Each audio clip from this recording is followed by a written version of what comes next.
সাফ করেন। ওই অবস্থায় মরে গেছেন, ওই অবস্থায় মারা গেছেন, আর এলাকার মানুষ দে শাহনাজ ভাইয়ের গোসলটা একটু করে দে। ভাই মরে যাওয়ার পরে যে মুর্দাদের গোসল দেয়া হয়, ওই গোসলটা ফরজ আদায় হয় তো? গোসলের কটা ফরজ বললাম? জোরে বল না রে বাবা। তিনটে তো। এই গোসলের তিনটে ফরজ আদায় হয় তো? গালে পানি দেওয়া, মরে যাওয়ার পরে গড়গড়া করাই তো? একটা গেল। দ্বিতীয় নাম্বার, নাকের হাড্ডি পর্যন্ত পানি পৌঁছানো, তাই তো?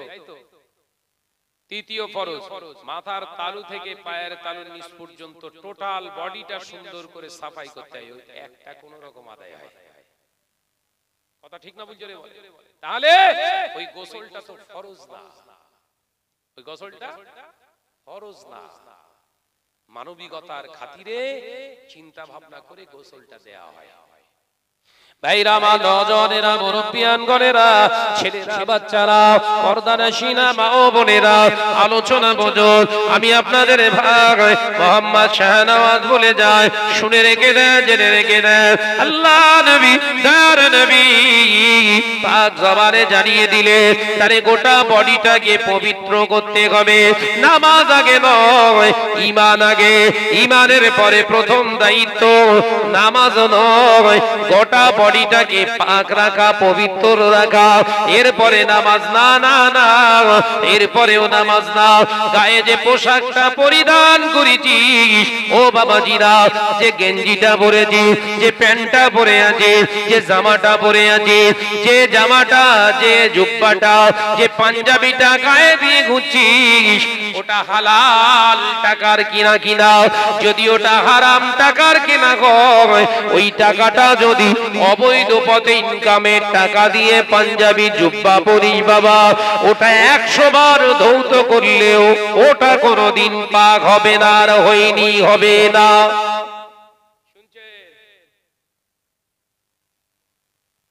বড় জুব্বা, একদম পা পর্যন্ত জুব্বা দিয়েছে কে? এলাকার টপ র‍্যাঙ্কের ঝাড়া পাটি। ও কিনে দিয়েছে 2000 টাকা ঈদের খরচা, 2000 টাকা দিয়ে দিয়েছে, যা একটা পাঞ্জাবির একটা সুন্দর লুঙ্গি কিনে নিবি যা। আপনি বেশ মস্তি হালতে গিয়ে আপনাদের মিনাখা বাজার কিংবা আপনাদের এই বাবুরহাট বাজারে গিয়ে দামি একদম 1200 টাকা দিয়ে একদম একটা বেশ কিনে ফেলেছেন, সাদা ধবধবে একদম চকচকে পাঞ্জাবি একটা কিনে ফেলেছেন, পিরান একটা কিনে ফেলেছেন, আর একটা বাংলাদেশের ভালো একটা লুঙ্গি বেশ আপনি কিনে ফেলেছেন। আপনি ভাবছেন ঈদের নামাজ এক চান্সে হয়ে যাবে। এই কথা বুঝতে পারছেন না নাকি? এখন ওই জামার লুঙ্গিটা পরে ঈদগাহের প্রথম কাতারে দাঁড়িয়ে আপনি ঈদের নামাজ পড়েছেন। নামাজ হয়েছে তো? এ ফতোয়া, এ মাসলা মাসাইল শেখানোর কোনো মৌলভী সাহেব পাওয়া যাচ্ছে না। দাওয়াত দেবেন না তো আপনারা এসব বললে? শাহনাজ বলছে শাহনাজ খারাপ, তো হলাম খারাপ, আমি তোমাদের কাছে ভালো হতে আসি। এই একটা কথা বলেছে মাওলানা মুলি সাহেবদের, আমরা ইমামদের টাকা দিয়ে রেখেছি, ও ফতোয়া দেবে? চল হাট, তোর ইমামতি গেছে গোল্লায়। ওই ইমাম রাখেননি, গোলাম রেখেছেন। যে ইমামের বলার শক্তি কেড়ে নিয়েছেন, ওই ইমাম না আপনাদের, ও আপনাদের গোলাম। সারা জীবন মনে রাখবেন, যে ইমাম হক হালালের কথা বলতে ভয় পেয়ে যায়, ওই ইমামকে আপনি ইমাম বলে গ্রহণ করেননি, গোলাম হিসাবে রেখেছেন। কালকে শেষ জলসা করলাম একটা, ওটা হচ্ছে হুগলি বোধহয়, হ্যাঁ হুগলি, শেষ জলসা করলাম 12টা থেকে 2টো, হুগলি ওই আপনার ডানকুনি থেকে কিছুটা দূর। ওখানে বললো ভাইজান একটু ইমামদের নিয়ে বলবে। বললাম, বুঝতে পেরেছেন? এমন বলেছি, একজন কানে কানে এসে বলছে ভাইজান আর বলার দরকার নেই, কলকে গেলে গেছে একদম। ভাইরা আমার, নজরেরা, যুবকেরা, ছেলেরা, বাচ্চারা, তাহলে শরীরটা পাকের পরে কাপড়টা পবিত্র করে নিন। কাপড়টা পবিত্র করার প্রথম প্রসেস হলো ওটা আপনি হালাল অর্থ দিয়ে কিনুন, হালাল টাকা খরচ করে জামা কাপড় কিনুন। ওই জামা কাপড়টায় যদি নোংরা লেগে যায়, না পাক লেগে যায়, তখন আপনি 3 বার ধৌত করুন, পাক হয়ে যাবে। কারণ গোড়া থেকেই ওটা হালালের সঙ্গে সম্পর্ক আছে। ওতে যদি খারাপ জিনিস লেগে যায়, নাপাক জিনিস লেগে যায়, ওটা ধৌত করলে পাক হয়ে যাবে। কিন্তু আপনি ওটা কিনেছেন হারাম টাকায়, ওটা তো হারামই রয়ে গিয়েছে, ওটা ধুলে কি পাক হয়ে যাবে? শরীর পিঠে সাবান দিচ্ছে, কিসের পিঠি বাপ? বল না রে বাপ, রেগে যাচ্ছেন নাকি সব? শরীর পিঠে যদি 1000 লাইট বয় সাবান দিয়ে ধৌত করা হয়, শোর পাকতো হবে? রে ভাই, 1000 সাবান শেষ হয়ে গেছে। শুকর নাপাক, হারামটাও হচ্ছে নাপাক। হারামকে যত পালিশ করিস না কেন, হালালের জায়গায় আসবে না। এইটা সমাজকে বোঝাতে পারছি না, কোন রকম বোঝাতে পারছি না। একজনকে বলছি ও টাকা দিয়েছে, টোটাল মার্বেল দান করছে, ওর টাকা লিস নে।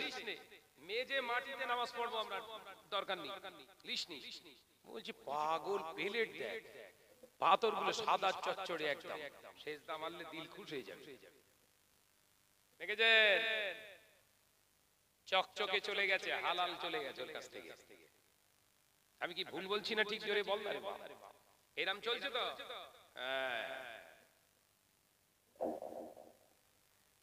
বলছি ওর কাছে দায়িত্ব দিস না মসজিদে। ও নামাজ পড়ে তো কি হবে? ওর দাড়ি নেই, শরিয়াতের ভাষা হচ্ছে ফাসিক, প্রকাশ্য গুনাহকারী। ওর কাছে মসজিদের তত্ত্বাবধানের দায়িত্ব রাখিস না, গুনাহ হচ্ছে। বলছে তুই পাগলামো করলি হবে? ও কত টাকা দেয় জানিস? হয়ে গেছে, শুয়ে পড়েছে। সমাজ ধ্বংস হচ্ছে তো। এই কথা বলছে না কেন? আমরা আলেমেরা সব চুপ, আমাদের লাইন সব আলাদা। কথা বলছেন না? আমার বিদ্যা কেমন আছে দেখ। একজন বলছে, আর একজন বলছে না আমি হচ্ছি বড় হুজুর, আর একজন বলছে হাদিস ফড়ফড় করে বলে যাও। হাদিস খানাস তো ইবারাত পড়ে না, ইবারাত পড়বো, ভুলে গেলেও আবার মোবাইলে দেখে পড়বো। হাদিসের ইবাদত গড়গড় গড়গড় করে পড়ে দেবো একদম। তাফসীর হবে কোরআন দেখে দেখে। চল, সারা রাত ধরে তাফসীর হলো, সকালবেলা মসজিদের সেক্রেটারি হলো দাড়ি কাটা।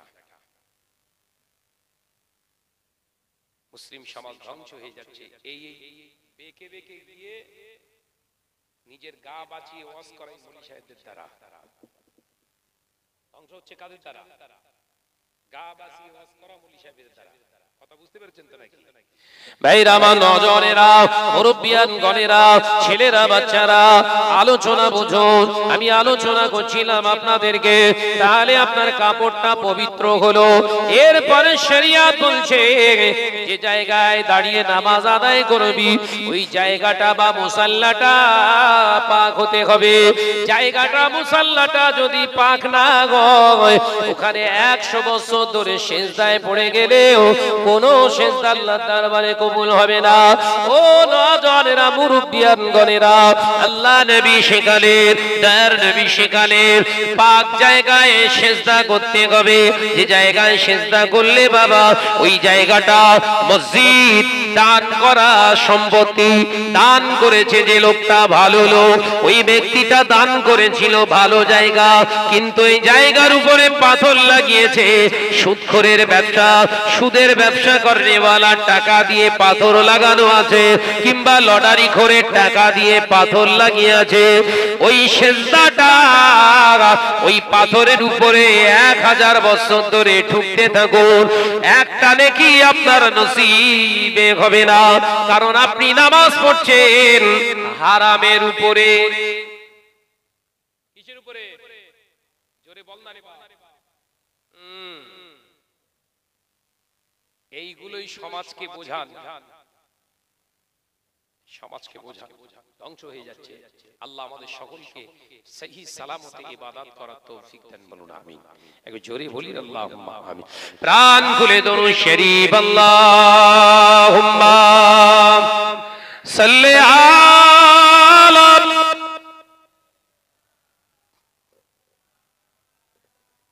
মাশাআল্লাহ মাশাআল্লাহ, আরেকটু জোরে হবে ওয়ালা আমিন।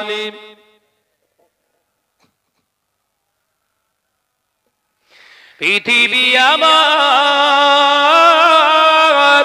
আসল ঠিকানা নয়, হৃদয়েতে একদিন ঘুচে যাবে এ সকল রঙিন পরিচয়। পৃথিবী আমার আসল ঠিকানা নয়। আল্লাহুম্মা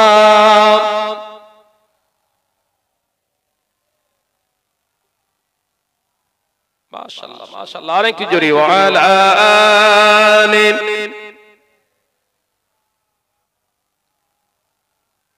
এসেছি যে দুনিয়ার বুকে একা, যেতে হবে কবরে একা। এসেছি যে দুনিয়ার বুকে একা, যেতে হবে কবরে একা। থাকবে না কেউ সেদিন সঙ্গে আমার, থাকবে না কেউ সেদিন সঙ্গে তোমার, পাবো নবীজির দেখা। জোরে হবে না সুবহানাল্লাহ? আর একটু জোরে হবে না? নারে তাকবীর। পৃথিবী আমার আসল ঠিকানা নয়, হৃদয়েতে একদিন ঘুচে যাবে এ সকল রঙিন পরিচয়। পৃথিবী আমার আসল ঠিকানা নয়। আল্লাহুম্মা সাল্লি আলা।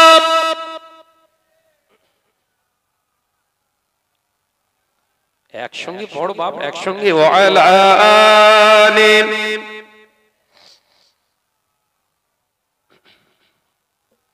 কিয়ামতের ওই কঠিন সময় থাকবে না কেউ বন্ধু আমার। কিয়ামতের ওই কঠিন সময় থাকবে না কেউ আপন আমার।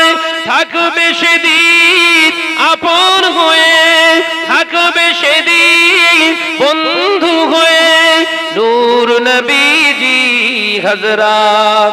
জোরে হবে না সুবহানাল্লাহ? আর কি জোরে হবে না সুবহানাল্লাহ? পৃথিবী আমার আসল ঠিকানা নয়, হৃদয়েতে একদিন ঘুচে যাবে এ সকল রঙিন পরিচয়। পৃথিবী আমার আসল ঠিকানা নয়।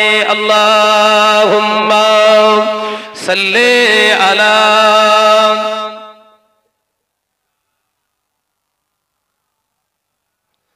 ওয়ালা আলি।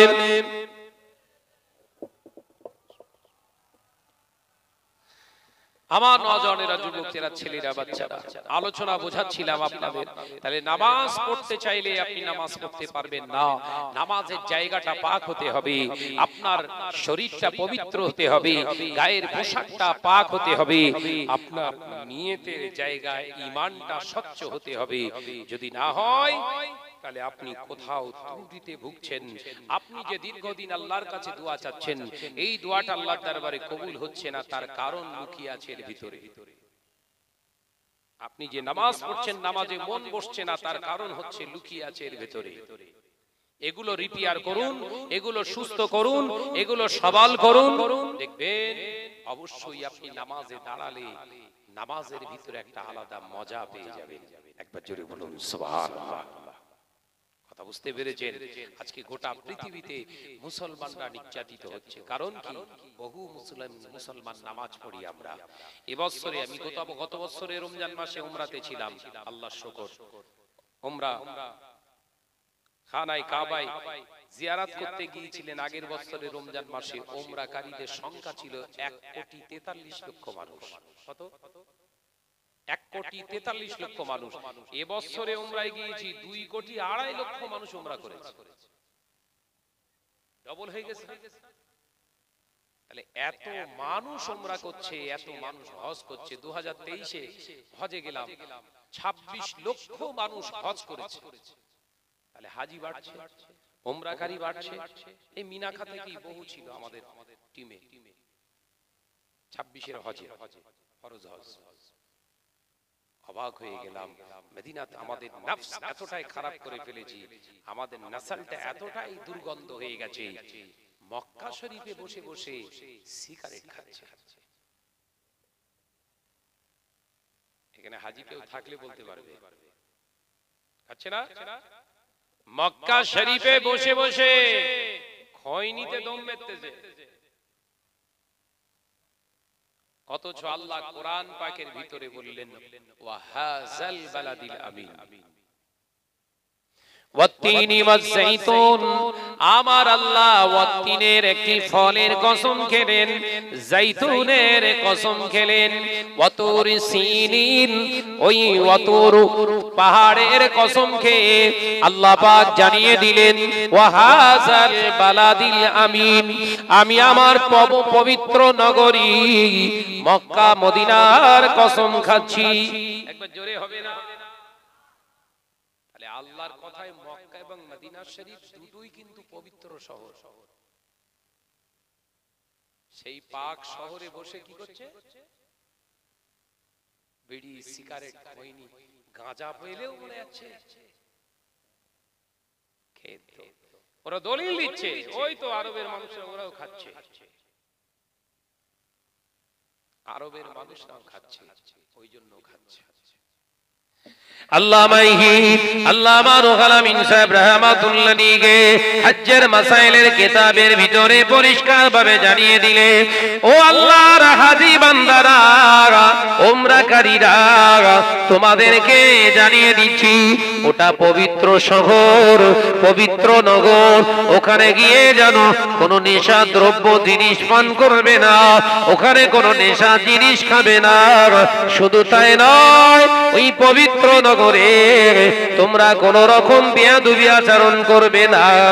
হুজুর আমার কিতাবে লিখছে গাছের পাতা ইচ্ছাকৃতভাবে ছিঁড়বে না। রাস্তা দিয়ে কোনো বিড়াল গেলে ওই বিড়ালটাকে হেই বলে তাড়া দেবে না। রাস্তা দিয়ে কোনো পশু পাখি চলে গেলে তাদের পিছনে ঢিলা মারবে না। আর মদিনার মক্কার মানুষের সঙ্গে কোন রকম বিতণ্ডিতায় জড়াবে না, বাকযুদ্ধ করবে না, ঝামেলা করবে না। কারণ মনে রেখে দিও ওটা শুধু পবিত্র শহর নয়, ওইখানে আমার নবী আছে। আল্লাহর ওলি ওই জন্য তো আল্লাহ পাক নিজের মাহবুব বানিয়ে নিয়েছে। আর এত টাকা খরচ খরচা করে গিয়ে ওখানে বসে বসে খৈনি তামাক ধুনতে সব। যে ইমাম মালিক রাহমাতুল্লাহ আলাইহি মক্কা শরীফে ঢোকার আগে পায়ের জুতো খুলে নিতেন। ইমাম আহমদ বিন হাম্বল রাহমাতুল্লাহ আলাইহি মদিনা শরীফে ঢোকার আগে পায়ের জুতো খুলে নিতেন, জুতো পায়ে দিয়ে হাঁটতেন না। আর আমরা যাই একেবারে তলপি তলপা গুছিয়ে লেতে যাই, বলা যায় না পাওয়া যাবে না। একজন দেখি যে এতটা খৈনি দিয়ে গেছে, 18 দিন থাকবে, খুব জোর এতটা মাল বের করে যখন ব্যাগ থেকে ভয় খেয়ে গেছে, এইখানে বিক্রি করবে না কি ভাই, ব্যাগ থেকে বার করেছে যখন এতটা বান্ডিল করা একদম 18 দিন থাকবে, পুরো 18 দিন ধরে কোনো যেন কষ্ট না হয়। আর ওই পিসগুলো দেশে ফিরে কি করবে বল? ও যদি মক্কা মদিনায় ওই গিয়ে মলছে দিয়ে আসে, ও বাড়ি এসে ওখান থেকে ফিরে এসে কি করবে? সাধারণ মানুষকে শান্তিভাবে থাকতে দেবে? সাবধান হন। আমি আপনাদের ভাই, কথাগুলো বিরাট খারাপ লাগে, কথাগুলো বিরাট টক লাগে, তিতো লাগে। কি করব? জাতি শেষ হয়ে যাচ্ছে, ধ্বংস হয়ে যাচ্ছে। জাহান্নামার রাস্তা ধরে নিচ্ছে জাতি।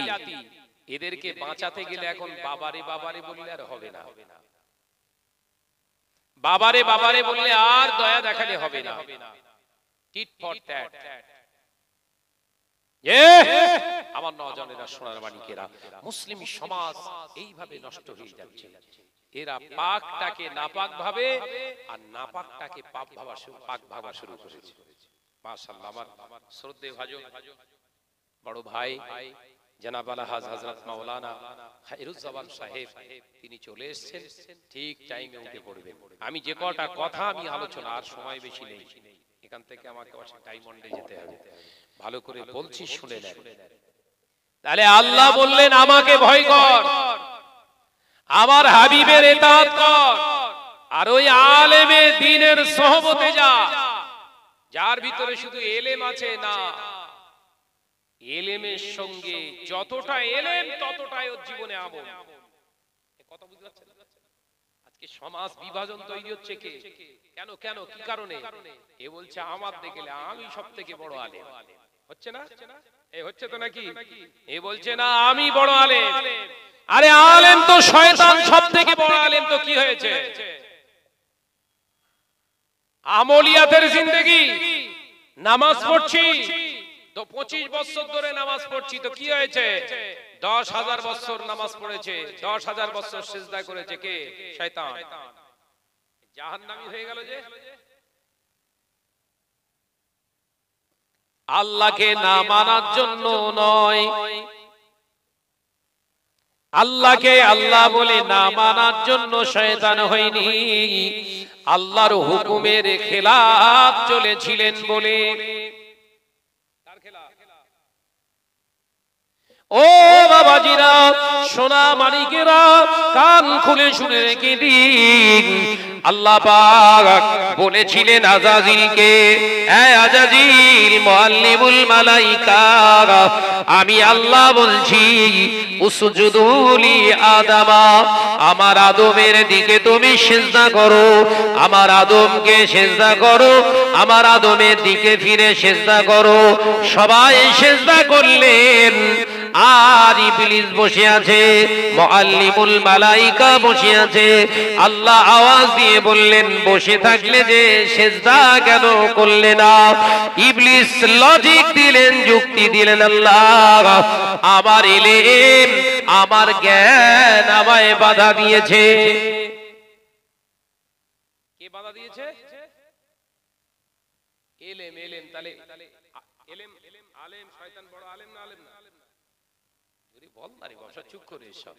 শয়তান বড় আলেম তো নাকি? ইলম আমার জ্ঞান আমাকে বাধা দিচ্ছে। আল্লাহ বললেন তোমার ইলমটা আগে দেখো না, উসজুদু লি আদামা, এটা আমার হুকুম, আমার হুকুমটা আগে। একবার জোরে বলুন না সুবহানাল্লাহ। সিজদা করো। আবার ফেরেশতারা সিজদা করেছে, ও চুপ করে বসে আছে। শুনছেন? আল্লাহ পাক বললেন বসে আছো যে। আজাজিল আবার বললেন, আল্লাহ আমার বিবেক আমাকে বাধা দিয়েছে। তোমার বিবেক মানে? আল্লাহ আমার চোখের সামনে তো আদমকে তৈয়ার করা হলো। যুক্তি দেখাচ্ছে, একটাও কাঠার যুক্তি না, বলো সব হাকিকাতের যুক্তি দেখাচ্ছে তো নাকি? আল্লাহ এই আদমকে তৈরি করা হলো আমারই তো সামনে। এই আদমের বয়স অল্প, আমি তো থেকে অনেক অনেক গুণ বড়। ও তো আপনাকে এখনো সিজদা করিনি, আমি আপনাকে 10,000 বছর সিজদা করেছি। তাই আমার বিবেক আমাকে বাধা দিচ্ছে। ও মাটির তৈরি আর আমি তো আগুনের তৈরি। মাটির কাজ হলো সব সময় পায়ের নিচে থাকা, আর আগুনের কাজ হলো উপরের দিকে ওঠা। তাই আমার বিবেক আমাকে বাধা দিচ্ছে, আমি পারবো না। আল্লাহ বললেন ঠিক আছে, তোমার বিবেক তোমার কাছে রেখে দাও, আমি আল্লাহ পাক তোমাকে স্মরণ করিয়ে দিচ্ছি। তোমাকে আজকে এই বেয়াদবি করার ছাড় দিয়ে দিলাম, আমি আল্লাহ আজকে সিজদাটা ছাড় দিয়ে দিলাম। তবে ভেবো, শুনে রেখে দাও, মনে রেখে দাও, আমি আল্লাহ ছাড় দিয়েছি ছেড়ে কিন্তু দেই নাই। কি দেয় আল্লাহ? আল্লাহ ছাড় দেয়।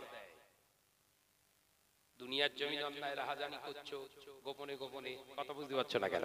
সুদের কারবার করছো, আল্লাহ ধরলে ধরতে পারে, ছাড় দিচ্ছে। ছাড় ছেড়ে দেয়নি বলো? ধরবে কবে? কুল্লু নাফসিন যায়িকাতুল মাউত সুম্মা ইলাইনা তুরজাউন। কাপ করে ধরে ফেলেছে। আজকে যারা কবরে চলে গেছে, এই ওয়াজ শুনছে ওরা, দাদা দাদি নানা নানি সবাই ওয়াজ শুনছে আর আফসোস করছে, বারবার বলছে আপনি ঠিক বলছেন, আপনি ঠিক বলছেন, কাঁদছে, হাওয়া হাওয়া করে কাঁদছে। আর আল্লাহর কাছে আবেদন জানাচ্ছে একটা বার তুলে দেন, একটা বার তুলে দেন। মাওলানা মুলি সাহেব হুজুর রাজা ওয়াজ করছে, আর একটাও খেলাফ চলবো না, একটা বার তুলে দেন। সুযোগ আছে? এই কথা বলছেন না কেন? সুযোগ শেষ করে ফেলেছে। তাই আমাদের সুযোগ আছে, সুযোগটাকে ছাড়বেন না। কথা বুঝতে পারছেন নাকি? এলেম আছে আপনার, এলেম নিয়ে থাকুন, অসুবিধে নেই, কিন্তু নমনীয়তা অবলম্বন করো। আল্লাহ অহংকারীকে পছন্দ করে না। এই শয়তান অহংকার তাকাব্বুরি করেছিলেন, আমি বড়। কি করেছিলেন? তাকাব্বুরি করেছিলেন। সেই জন্য আল্লাহ 10,000 বছরের ইবাদত, 10,000 বছরের সিজদা, রুকু সব ওর মুখে ছুঁড়ে মেরে দিয়েছে। এই নে তোর ইবাদত। ঠিক বলছি তো নাকি? তাহলে তাকাব্বুর, এই নামাজ পড়ে তাকাব্বুরি করা যাবে না, ইলম হাসিল করে তাকাব্বুরি করা যাবে না, বড় পোস্টে উঠে গেলে তাকাব্বুরি করা যাবে না, বয়সে বড় হয়ে গেলেও তাকাব্বুরি করা যাবে না। বড় পীর সাহেব হুজুর রাহমাতুল্লাহ আলাইহি একটি কিতাব লিখে গেছে, কিতাবে দেখছিলাম বয়োজ্যেষ্ঠ মুরব্বীরা তার যেন বাচ্চাদের সঙ্গে নমনীয়তার সঙ্গে কথা বলে। এই গরমটা যেন না মারে, আমি তোর বয়সের বড়, দাড়ি পেকে গেছে, দেখতে পাচ্ছিস নি, তুই কি বুঝিস, এই কথাটা যেন না বলে। কে লিখছে? বড় পীর সাহেব হুজুর রাহমাতুল্লাহ আলাইহি। কেন বলবে না? বয়সে বড়, গরম কেন মারবে না? বড় পীর সাহেব হুজুর জানিয়ে দিলেন এই জন্য মারবেন, এই জন্য গরম মারবে না। তার কারণ হলো বয়সে বড় যিনি, ওনার থেকে 10 বছর 20 বছরের ছোট যিনি, বয়সের তারতম্য হওয়ার কারণে গরম মেরো না। কারণ যার বয়সে ছোট, যে বয়সে ছোট হয়েছে, ও কোনার থেকে আপনার থেকে অনেক কম। হুজুর ব্যাখ্যা করছে, আপনি 70 বছরের বয়োজ্যেষ্ঠ মুরব্বী বলে গরম মারবেন, হবে না। ওই ছোট মানুষটা 30 বছরের ছেলেটা আপনার থেকে 30-40 বছরের ছোট, আপনি যে 40 বছরের বড়, ওর থেকে আপনি গুনাহ বেশি করেছেন। বোঝাতে পারলাম না? দেখছেন? অর্থাৎ চিন্তার পরিবর্তন ঘটাতে হবে। এসব আল্লাহ ওয়ালাদের সোহবতে থেকে পরিবর্তন করতে হবে। এই জায়গাগুলো যদি না করি, তাহলে আমি আপনি নাজাত পাবো না। আমার আপনার নাজাতের রাস্তা নেই। আমার আপনার নাজাতের রাস্তা খুঁজতে গেলে নমনীয়তা অবলম্বন করুন। ইলম হাসিল করেছেন, ইলমটাকে আমলে রূপ দেন। আল্লাহ আমাদের সকলকে বোঝার তৌফিক দেন, বলুন আমিন। একটু জোরে বলি আল্লাহুম্মা আমিন। প্রাণ খুলে দরুদ শরীফ আল্লাহুম্মা।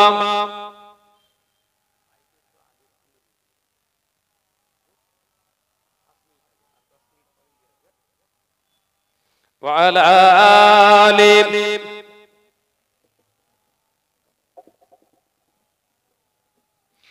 একদিন তোমারই নাম মসজিদে হবে এলান, একদিন তোমারই নাম মসজিদে হবে এলান। তৈরি থেকো, তৈরি রেখো, কবরের মাল সামান জোরে হবে না সুবহানাল্লাহ, একটু জোরে হবে না সুবহানাল্লাহ। একই দিন তোমারই নাম মসজিদে হবে এলান, আল্লাহুম্মা সাল্লি আলা, আরো জোরে পড়ে ওয়ালা আলি।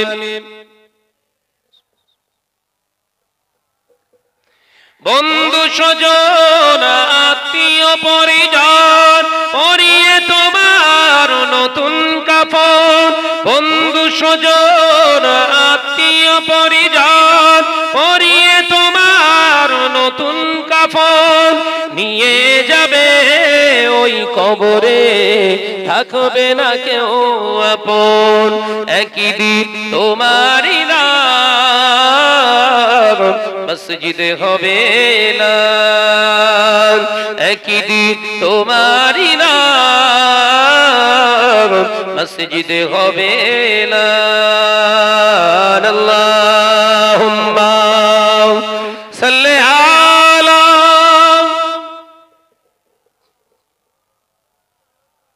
মাশাআল্লাহ মাশাআল্লাহ, আরেকটু জোরে ওয়ালা আলি।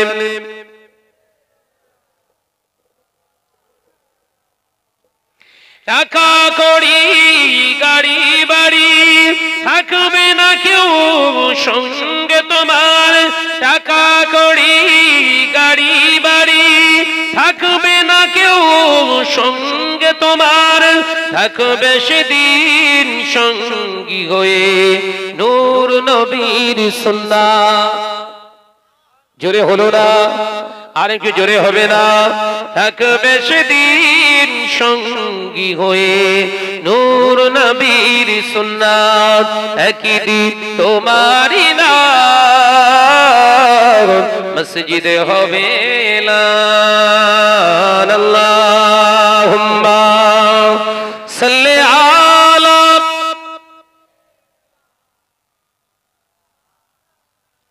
মাশাআল্লাহ মাশাআল্লাহ, আরেকটু জোরে ওয়ালা আলি।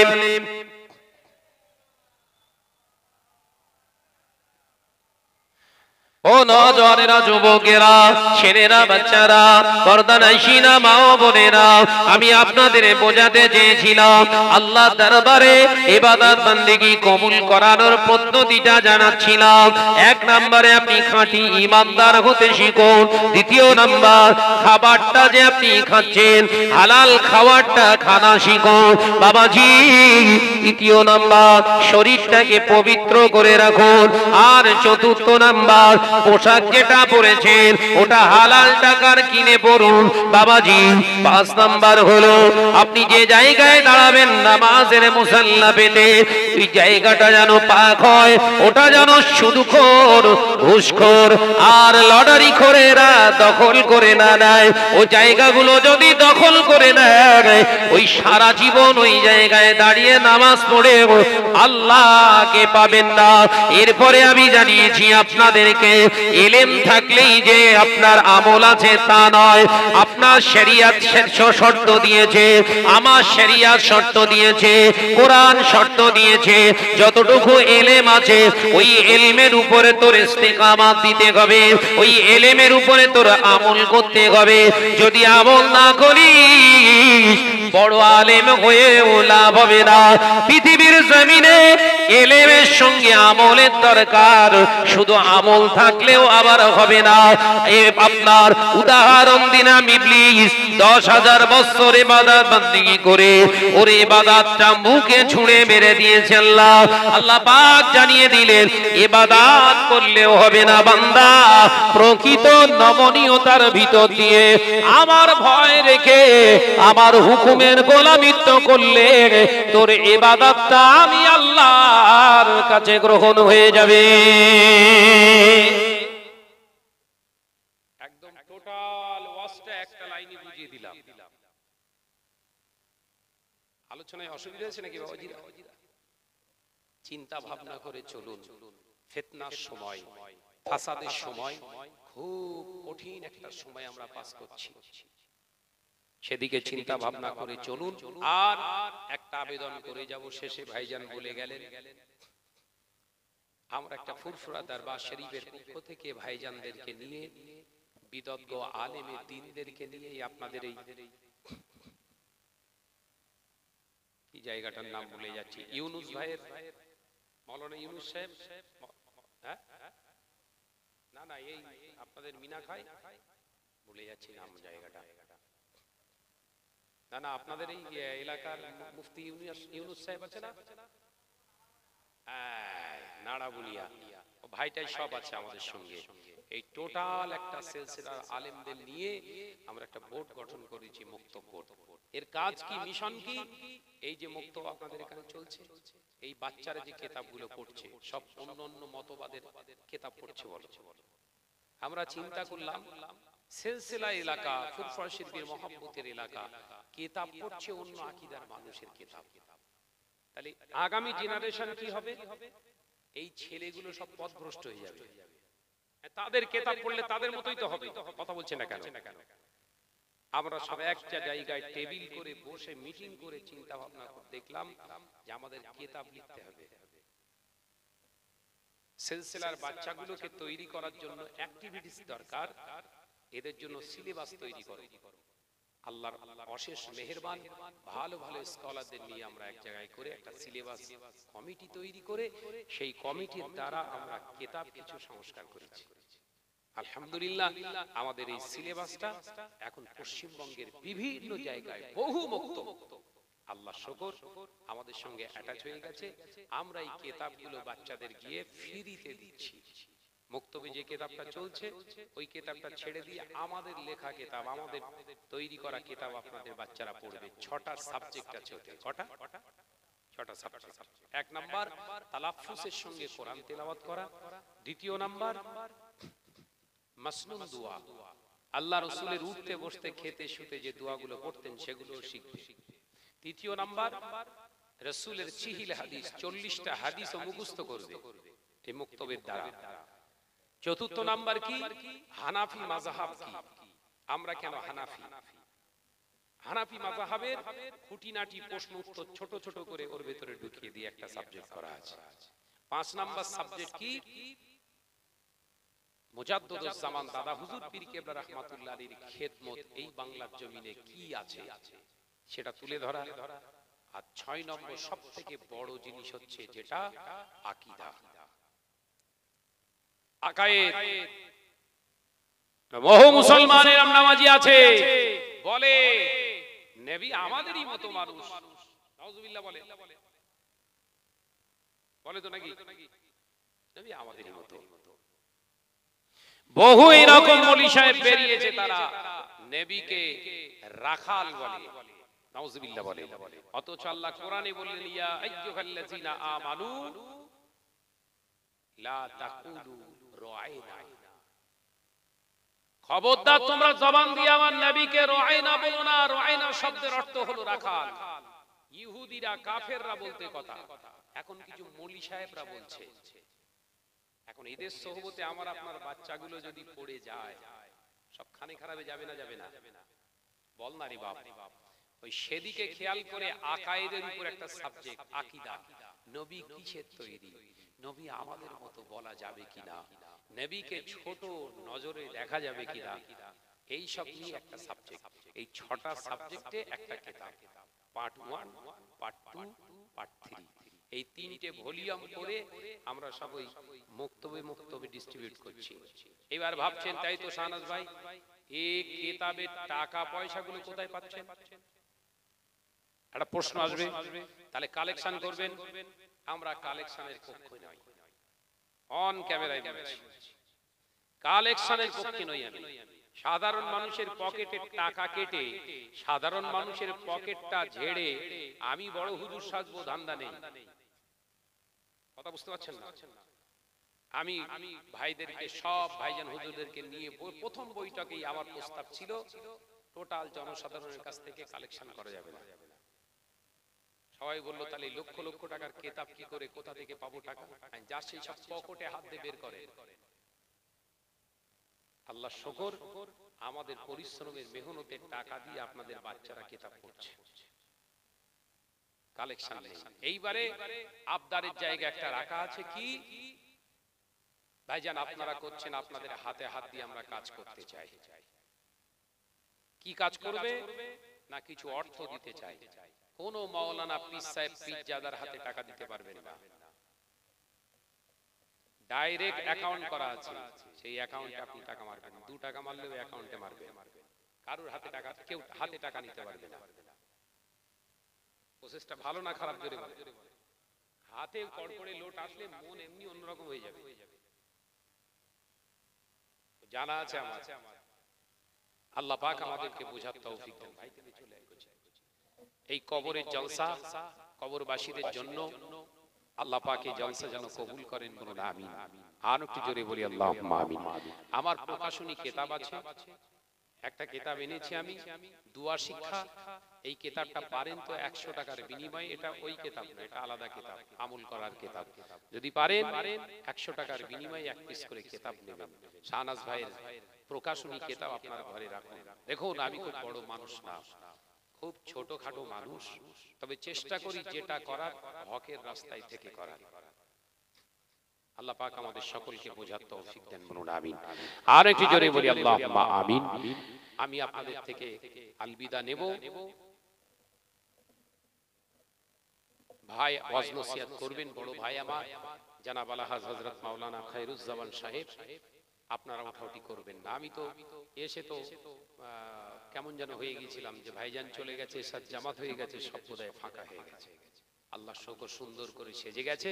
তবে যারা বসে আছেন এগিয়ে গিয়ে আসুন, এই মাঝখানের গ্যাপগুলোকে রাখবেন না, এগুলোকে পূরণ করুন। সুন্নতি তরিকায় বসুন, সামনের দিকে এগিয়ে আসুন।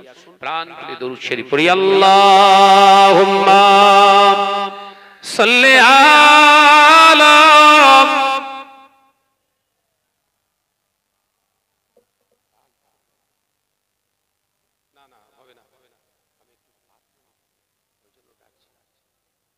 وعلى آله।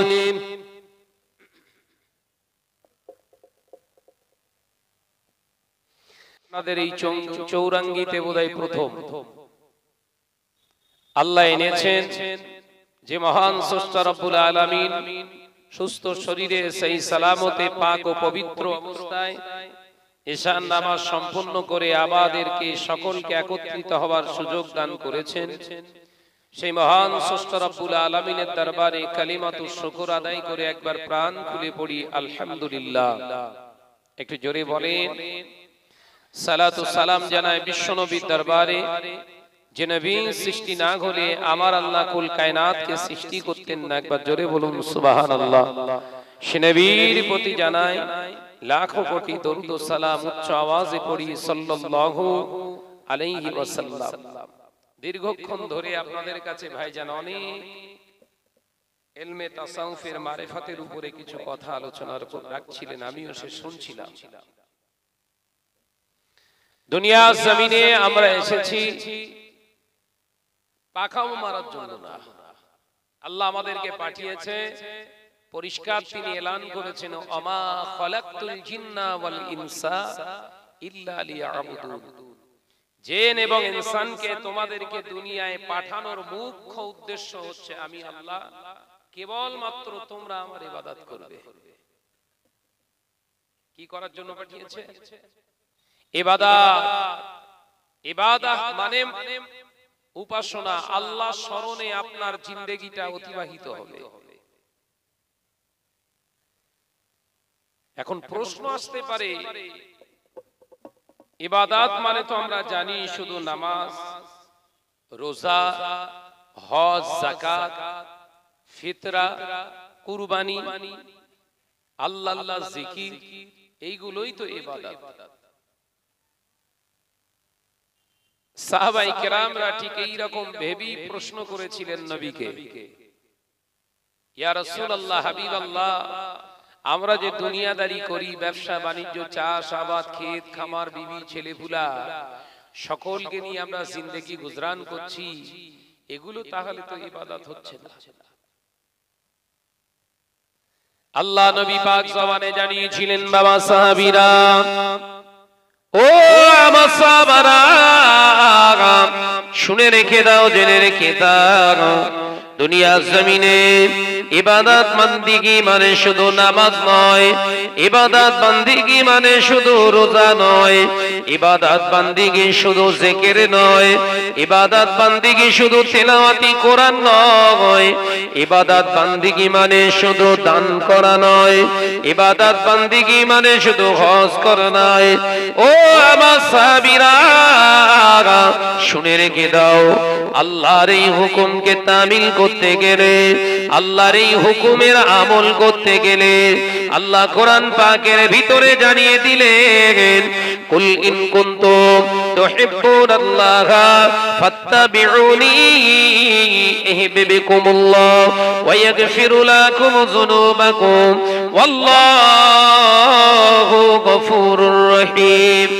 এ নওজোয়ানেরা, যুবকেরা, ছেলেরা, বাচ্চারা, পর্দানাশীনা মা ও বোনেরা, আল্লাহ কোরআন পাকের ভিতরে জানিয়ে দিলেন, নবী আমার পাক জবানে জানিয়ে দিলেন, আল্লাহ পাক জানিয়েছেন, কুল ইন কুনতুম তুহিব্বুনাল্লাহ, এ হাবিব, আমার হাবিব, আপনি বলে দেন, ওরা যদি আমি আল্লাহ আমার ভালোবাসা অর্জন করতে চায়, আমি আল্লাহ আমার পেয়ারা হতে চায়, আমি আল্লাহ আমার মনোনীত যদি হতে চায়, আমার ভালোবাসার পাত্র পাত্রী যদি হতে চায়, ফাত্তাবিউনি, আপনার জানো তারা অনুসরণ করে।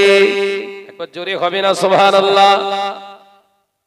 তার মানে নামাজ পড়বেন, আপনার খামখেয়ালির কোনো জায়গা নেই, রোজা করবেন, খামখেয়ালির কোনো জায়গা নেই, হজ করবেন, খামখেয়ালির কোনো জায়গা নেই, মসজিদ বানাবেন, খামখেয়ালির কোনো জায়গা নেই, পৃথিবীর জমিনে আলেম হবেন, খামখেয়ালির কোনো জায়গা নেই, পীর সাহেবগিরি করবেন, খামখেয়ালির কোনো জায়গা নেই, চাষ আবাদ করবেন, খামখেয়ালির কোনো জায়গা নেই, ব্যবসা বাণিজ্য করবে, চাষ আবাদ যা কিছু করবে, খামখেয়ালির কোনো জায়গা নেই।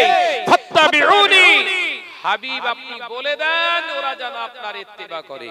নবী ব্যবসা করেছে, ধর্ম প্রচার করেছে, মসজিদ বানিয়েছে, রাষ্ট্র চালিয়েছে, সংসার করেছে, বিবি ছেলে পোলা মানুষ করেছে, করেছে না করেনি? তাহলে টোটাল এই আয়াতের সারমর্ম এটাই আল্লাহ জানিয়ে দিলেন, আল্লাহ ওয়ালা হতে গেলে ইত্তেবা নবীর প্রয়োজন। কার প্রয়োজন? নবীর ইত্তেবা ছাড়া আল্লাহ ওয়ালা হওয়া কোনোদিন সম্ভব নয়। আজকে আমরা সমাজের বুকে বহু আমরা ভালো ভালো কাজ করছি, ভালো একটা মসজিদ বানাচ্ছি, কালার ওয়ালা, সুন্দর কালার, ভালো ভালো পাথর দিয়ে সেখানে সুন্দর করে মসজিদ বানিয়ে ফেলছি। আমরা ভাবছি এটা মসজিদ, নবীর ইত্তেবা হয়ে গেছে, তাই তো নাকি? আল্লাহর ঘর বানাচ্ছি মানে এত টেনশন নেই।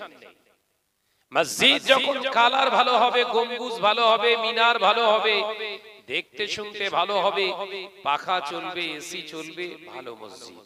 শরিয়ত বলছে ওটা আসলে ভালো না। শুনছেন? ওটা ভালো না। কোনটা ভালো? নবীরটা ভালো।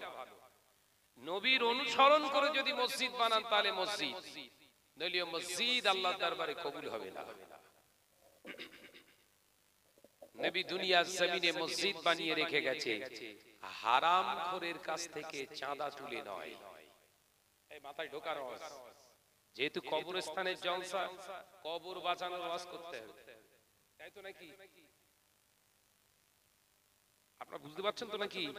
হ্যাঁ, যেহেতু কবর বাঁচানোর একটা আমাদের লক্ষ্য রাখতে হবে, আখিরাত যেন নষ্ট না হয়। কাজ করছি ভালো, কিন্তু পারিশ্রমিক পাচ্ছি না, তাহলে পরিশ্রমটা বৃথা। নামাজ আদায় করছি, রোজা আদায় করছি, কিন্তু হাতে ধরিয়ে দিচ্ছে শূন্য, জিরো, কিচ্ছু নেই। তো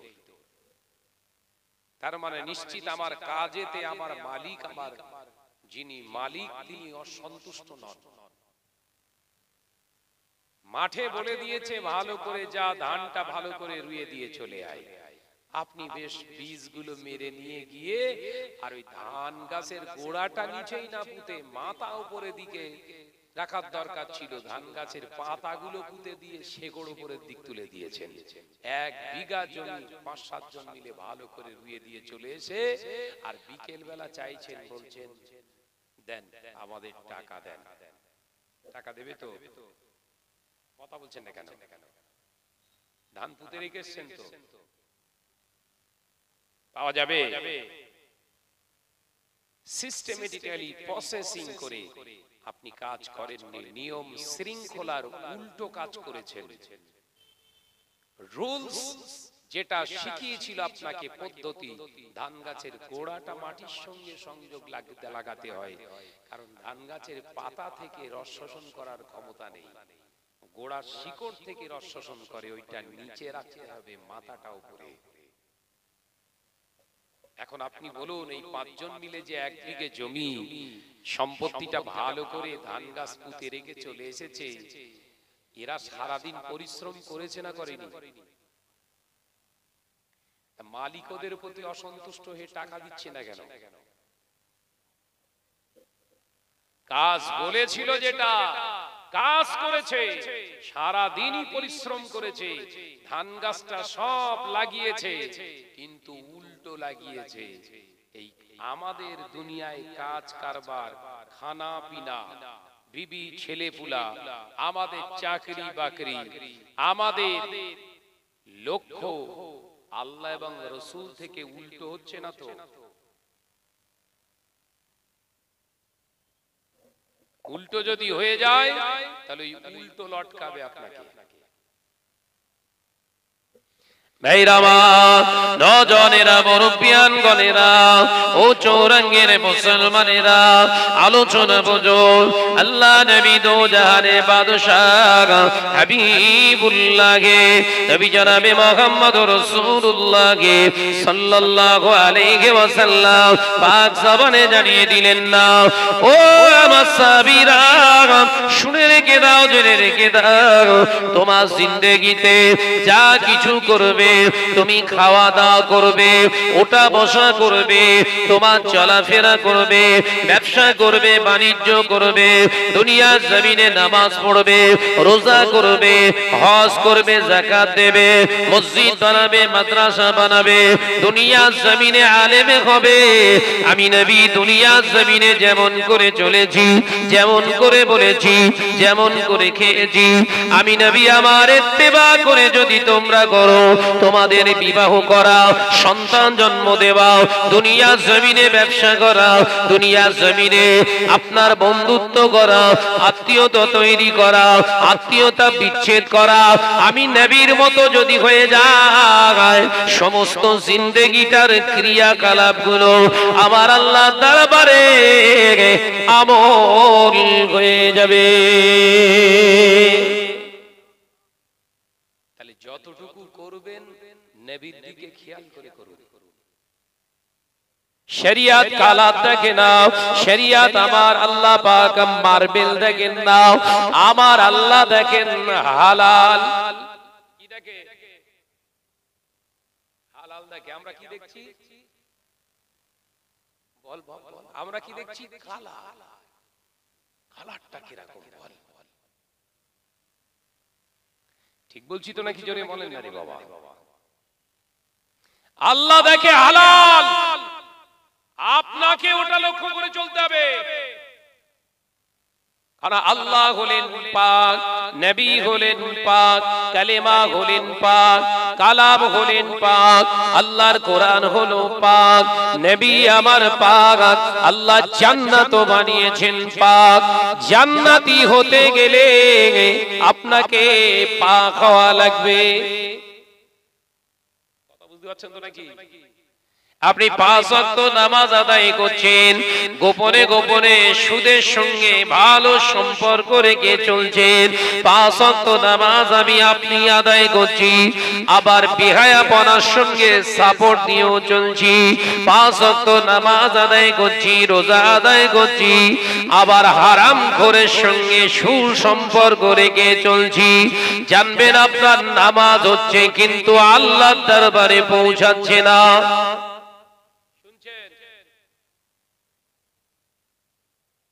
এইগুলোই মুসলমানদেরকে বোঝানোর চেষ্টা করছে আর উল্টো সব ঝাপটা মারছে।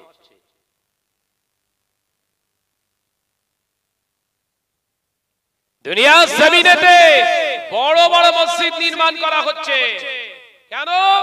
এই মসজিদটাই যারা দাতা তারাও এই আশা নিয়ে দান করছে মসজিদে 5,000, 10,000, 50,000, 30,000, 15,000, 2,000, 1,000 আমরা দান করছি, মানে মসজিদটা সাদকায়ে জারিয়া হয়ে গেল। এই মসজিদে যারা নামাজ পড়বে, যতদিন থাকবে এই মসজিদ ততদিন আমরা নেকি পাবো। কথা বলছেন না কেন? ঠিক বলছি তো নাকি? শরিয়ত আপনাকে শেখাচ্ছে হালাল, হালালের সঙ্গে ইবাদতের সম্পর্ক, হারামের সঙ্গে ইবাদতের সম্পর্ক নেই। আপনি দান করছেন 10,000 টাকা, সেটা ছেড়ে লোবা টাকা, নেকি পাওয়া যাবে তো? বলো বাপ, বলো, এরকম করুনি। হ্যাঁ, আরে 10,000 যে 50,000 টাকা সুদে কারবার করে লটারি কেটে পেয়েছে, ওই টাকা মসজিদে লাগিয়ে দিয়েছে, নাকি হবে তো? আরে 50 যে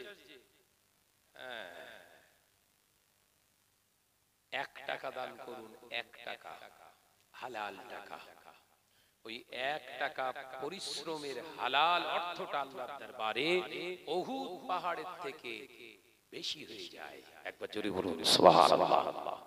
আল্লাহ তোমার কাছ থেকে হারাম চাইনি, হারাম ফেলে দিতে বলেছে। কি বলেছে? ফেলে দে। আমরা ওইটাকে বুকে জড়িয়ে ধরে ইয়া রাসূলুল্লাহ, ইয়া রাসূলুল্লাহ, আল্লাহ আল্লাহ আল্লাহ আল্লাহ জিকির করছি, জড়িয়ে রয়েছি বলো হারামে। কথা বলছেন না কেন? আজকে এত বড় একটা মজলিস, এত সুন্দর একটা মুজমা হচ্ছে, এইখানে যত না আজকে মুসলমান বসে আছে, এর থেকে 6 গুণ মুসলমান ওই সুপার মার্কেট বসেছে একটা, ওখানে গিয়ে ঘোরাঘুরি করছে। বলো, সুপার মার্কেট আছে না? আপনি চুজ করছেন যেটা, আপনাকে সেই জায়গায় আল্লাহ বরাদ্দ করবে। দুনিয়ার জমিনে হারামটা যদি আপনার পছন্দ হয়, জাহান্নামটা যত খারাপই সব ওর ভেতরে রাখা আছে, আপনাকে ওই জায়গাটাই দেয়া হবে। নবী বললেন তামাম পৃথিবীর ভিতরে সবথেকে উত্তম জায়গা, উত্তম কয়েকটি জায়গা, তার ভিতরে একটি হলো মজলিসে কোরআন, যেখানে কোরআনের কথা হয়, আমি রাসূলুল্লাহর কথা হয়, আল্লাহর জিকির হয়, রাসূলের জিকির হয়। এই জায়গাটা পৃথিবীর সর্বাধিক উত্তম জায়গার ভিতরে একটা। একবার জোরে বলুন না সুবহানাল্লাহ। আপনি সেই জায়গা ছেড়ে দিলেন। নবী বললেন তামাম পৃথিবীর ভিতরে জঘন্যতম জায়গা হলো বাজার। নবী কোথায় বলছে? তামাম পৃথিবীর জঘন্যতম জায়গার নাম হলো বাজার।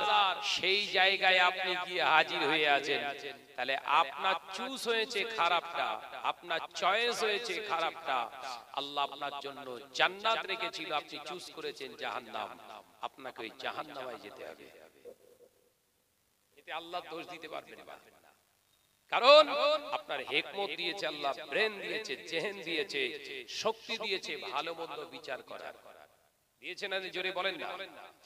ভাইরা আমার, নজরেরা, মুরব্বিয়ান গণেরা, শুনে রেখে দেন, জেনে রেখে দেন, আল্লাহ নবী দো জাহানের বাদশাহ হাবিবুল্লাহ নবী জনাবে মুহাম্মদ রাসূলুল্লাহ সাল্লাল্লাহু আলাইহি ওয়াসাল্লাম হাদিস পাকের একটি জায়গায় জানিয়েছেন, একটি হাদিসের ভিতরে রাসূলুল্লাহ কি শব্দ চয়ন করেছেন, লাহমুন হারাম আলা ইয়াদখুলুল জান্নাহ। আমি নবী জানিয়ে দিলাম, হারাম খানা খেয়ে, হারাম খাবার খেয়ে শরীরে যে গোশতটা নির্মিত হয়, শরীরে যে গোশতটা প্রস্তুত হয়, লা ইয়াদখুলুল জান্নাহ, ওই গোশতটা কিন্তু কোশিন কালে জান্নাতে যাবে না। শরীরটা বেশ দেখতে শুনতে ভালো, অনেক আছে না, দেখতে শুনতে বেশ সুঠাম দেহি, একদম ফার্স্ট ক্লাস চেহারা, অসাধারণ ফিটনেস, দেখতে ভালো, কিন্তু খায় হারাম। নবী বললেন এই সুন্দর চেহারার যা মাংস আছে, গোশত আছে, একটা টুকরোও জান্নাতে যেতে পারবে না। আলোচনা বুঝতে পারছেন তো নাকি? ওই জন্য বাবাজিরা শুনে রেখে দিন, জেনে রেখে দিন, 1000 টাকার দামি আপনার খাবার কিনে খাওয়ার থেকে শুকনো 1 টাকার মুড়ি কিনে খান, হালাল টাকার শুকনো মুড়ি কিনে খেয়ে আল্লাহ শুকর আদায় করে ঘুমিয়ে যান। আগামীকাল যদি আপনার চেতনা না হয়, আপনি যদি না জাগতে পারে, ওটায় যদি আপনার জীবনের শেষ ঘুম হয়, ওই 1 টাকার মুড়ি খাওয়ার ওসিলায়, 1 টাকা হালাল খানা খাওয়ার ওসিলায় আমার আল্লাহ আপনার ঘুমটা জান্নাতে ভাঙিয়ে দেবে। একবার জোরে হবে না? ওই জন্য মুজাদ্দিদুজ জামানের তরিকা হলো, সিস্টেম হলো, একটু একটু করে আপনাকে তরিকার সবক দেবে। জানতো সব ফুরফুরায় জানতো নাকি? যাওয়া হয়তো বাপ? হ্যাঁ, ফুরফুরা শরীফে মুজাদ্দিদুজ জামান আমির শরিয়াত আলা হযরত দাদা পীর সাহেব কেবলা রাহমাতুল্লাহ আলাইহি লিখতে জিগার বাংলা আসামের হাজী মুফতি আজম আব্বাজান মির্জা হুজুর পীর কেবলার কাছে আমি থাকতাম, জানি যারা তরিকা সবক নিতে আসতেন হুজুর কেবলা তাদের একটু একটু করে সবক দিতেন। যারা প্রথম সবক নিতে আসতেন তাদের তরিকার প্রথম সবক দিতেন, বাবা তুমি 40 দিন শুধু তওবা করো। কতদিন? 40 দিন ধরে তওবা করবে, আর খাওয়া দাওয়াটা সাবধানে করবে। আমরা সাবধানে মানে বুঝে নেব যেন কাকর বালি না পড়ে, তাই তো? মুজাদ্দিদুজ জামান লিখতে জিগার আবার খুলে বলে দিতেন, বাবা হালাল খানা খাবে, হারাম খাবে না। যাও, এটা 40 দিন ধরে করো। 40 দিন এই সবকটা আমল করার পরে, তরিকা মশক করার পরে, এই ওজিফাটা নিয়ে আবার তুমি এসো, আল্লাহ হায়াতে রাখলে আবার নতুন তোমার তরিকা সবক দেবো। একবার জোরে বলুন সুবহানাল্লাহ। ওই জন্য পীরানে তরিকাতদেরকে কেন অনুসরণ করার কথা কোরআনে বলছে। কোরআনে বলছে, আমরা বলছি না। এটা ভাববেন না যে শাহনাজ ভাই বলে গেল। আমরা দাদা পীর সাহেব কেবলা রাহমাতুল্লাহ আলাইহিকে মানি কেন? আল্লাহ মানতে বলছে তাই মানি। আছে না নাই কোরআনে? ও নজনেরা, মুরব্বিয়ান গণেরা, ছেলেরা, বাচ্চারা, পর্দানাশীনা মা ও বোনেরা, আল্লাহ কোরআনে জানিয়েছে, ইয়া আইয়ুহাল্লাযীনা আমানু আতিউল্লাহা ওয়া আতিউর রাসূল ওয়া উলিল আমরি মিনকুম। আমার আল্লাহ কোরআনে জানিয়েছে, ইয়া আইয়ুহাল্লাযীনা আমানু, হে আমার বিশ্বাসী সম্প্রদায় বান্দারা, হে আমার ঈমান আননেওয়ালা ওয়ালিরা, আমি আল্লাহ পাক তোমাদের জানিয়ে দিলাম, আতিউল্লাহ, আতিউল্লাহ, আমি আল্লাহ আমার ইতাআত তোমরা করো, আমি আল্লাহ আমার ইতাআত হুকুমের গোলামিত্ব তোমরা করো। ওয়া আতিউর রাসূল, আমার হাবিবের ইত্তেবা তোমরা করবে, আমার হাবিবের ইত্তেবা তোমরা করবে। ওয়া উলিল আমরি মিনকুম, ওই সমস্ত আলেমে দ্বীনকে তোমরা অনুসরণ করবে, ওই সমস্ত উলিল আমাদেরকে তোমরা অনুকরণ করবে।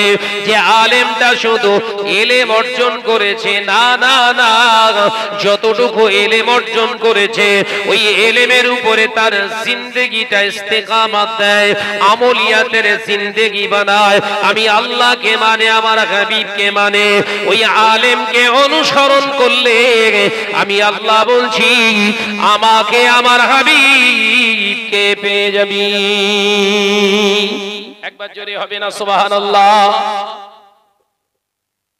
তাহলে তার অনুসরণ করতে বলছে আল্লাহ। আমরা ফুরফুরাকে কেন মানি? আল্লাহ মানতে বলছে। দাদা হুজুর শুধু আলেম ছিলেন না, দাদা হুজুর পীর কেবলা শুধু আলেম ছিলেন না রে বাবা। আলেমের সঙ্গে এলমিয়াতের সঙ্গে আমলিয়াতের সম্পর্ক ছিল তারা। যেটা ওয়াজ করতেন ওটা আমল করতেন আগে। আর আমাদের সিস্টেম, আমরা ওয়াজ করে যাব, আমল করব না। ওই জন্য আপনারা ওয়াজ শুনছেন, আমলও করছেন না। এই কথা বুঝতে পারছেন না? আজকে এত মাজলিস মুসলিম সমাজে হচ্ছে, প্রতিদিন জলসা হচ্ছে, এত জলসা মাহফিল, এত আলেমে দ্বীন, এত দ্বীনের দায়ী সমাজে ওয়াজ নসিহত করছে, মানুষ তো সৎ, একদম স্বচ্ছ সৎ মানুষ হয়ে যাবে। এই কথা বলছেন না কেন? দাদা পীর সাহেব কেবলা রাহমাতুল্লাহ আলাইহি নিজে ওয়াজ করছেন, আর হাতে গোনা কয়েকটা তানার খলিফাদের নিয়ে ওয়াজ করেছিলেন, গোটা বাংলা পরিবর্তন করে আল্লাহ করে দিয়েছিলেন। একবার জোরে বলুন না সুবহানাল্লাহ। আর আমরা ঝাঁকে ঝাঁকে আলেমরা ওয়াজ করছি, তাই তো নাকি? এক এক কোয়ালিটির আলেম, এক একটা কোয়ালিটির আলেম। আমরা যে সুর দিয়ে ওয়াজ করছি, দাদা হুজুর করতেন কিনা জানি না, এত সুন্দর কোয়ালিটির সব কথাবার্তারা আমরা সব সমাজে ওয়াজ নসিহত করছি। 2 ঘন্টা দাদা হুজুর 2 ঘন্টা করতেন কিনা আমি জানি না, 2 ঘন্টা 3 ঘন্টা 4 ঘন্টা, কোন বক্তা বলছে 4 ঘন্টার নিচে আমার বক্তব্য হবে না। এত ইলমিয়া ওয়াজ করছে, মাশাআল্লাহ ভালো জিনিস। তা এই 4 ঘন্টা যে ওয়াজ করলি, মানুষ হেদায়েতের রাস্তা পেয়েছে কি? রেজাল্ট কি দাঁড়াচ্ছে? যত জলসা বেড়েছে এলাকায়, মহিলা সমিতি আর বন্ধন গ্রুপের কম্পিটিশন চলছে, কে কত নিতে পারে। আপনাদের এখানে কি অবস্থা আল্লাহ বেহতার জানে, এখানে বোধহয় সব ভালো আছে নাকি? হ্যাঁ, ওয়াজ হচ্ছে প্রতি বছরে, ওয়াজ হচ্ছে, ইসালে সওয়াব হচ্ছে। বন্ধন গ্রুপ কি ব্যাপার, কি খবর? বলছে হুজুর সে থতনা পর্যন্ত উঠে গেছে, গলা পর্যন্ত হয়ে গেছে, আর 2-4 জন বাকি আছে, খবর হয়ে যাবে আগামী দিন। তাহলে কি হলো বাপ? আর দাদা পীর সাহেব কেবলা রাহমাতুল্লাহ আলাইহি ওয়াজ করলেন, হাতে গোনা কয়েকটা আলেমে দ্বীন গোটা বাংলা, আসাম, ত্রিপুরা সমস্ত জায়গায় ওয়াজ নসিহত করলেন। সুদ, ঘুষ, জিনা, ব্যভিচার, শিরক, বিদআত সব গোটোসোট হয়ে গেছে। এই অন্যায় রাহাজানি কারণেওয়ালা মানুষগুলো দ্বীনের রাস্তা খুঁজে পেয়েছিলেন। একবার জোরে বলুন সুবহানাল্লাহ। তাহলে আমাদের দাওয়াতের প্রক্রিয়া, দ্বীনের খেদমতের যে সিস্টেম, কোন জায়গায় একটা ত্রুটি হচ্ছে, কোন জায়গায় একটা ভুল হচ্ছে, কোন জায়গা কোন লাইন হয়তো ছেড়ে যাচ্ছে, সেই জায়গা থেকেই আমরা লসের খাতাতে চলছি। মুসলিম সমাজে প্রচুর জলসা মাহফিল হচ্ছে, প্রচুর ওয়াজ হচ্ছে, কম ওয়াজ হচ্ছে না। এভরি নাইটে জলসা হচ্ছে, এক একটা আলেম 2-3টে, কারো দিনের বেলা জলসা আছে, হচ্ছে তো। তাহলে সমাজ পরিবর্তন হচ্ছে না কেন? ইঞ্জিনের যদি তার কাটা হয়, বগি যত ভালো হোক না কেন কালার, ও গাড়ি গড়াবে না। গড়াবে? কথা বলছেন না কেন? ইঞ্জিনের যদি তার কাটা হয়, বগি খুব কালারফুল, গাড়ি গড়াবে? আমাদের হালাত ঠিক এইরকম, ভেতরে তার কাটা। কিসের তার কাটা? আতিউল্লাহ ওয়া আতিউর রাসূল, আল্লাহ এবং রাসূলের সঙ্গে কানেকশনটা ডিসকানেক্ট হয়ে গেছে। আমাদের মনে যেটা আসে আমরা বলি, যেটা ইচ্ছা যাই করি, যেখানে ইচ্ছা যাওয়ার যাই আমরা চলে যাই।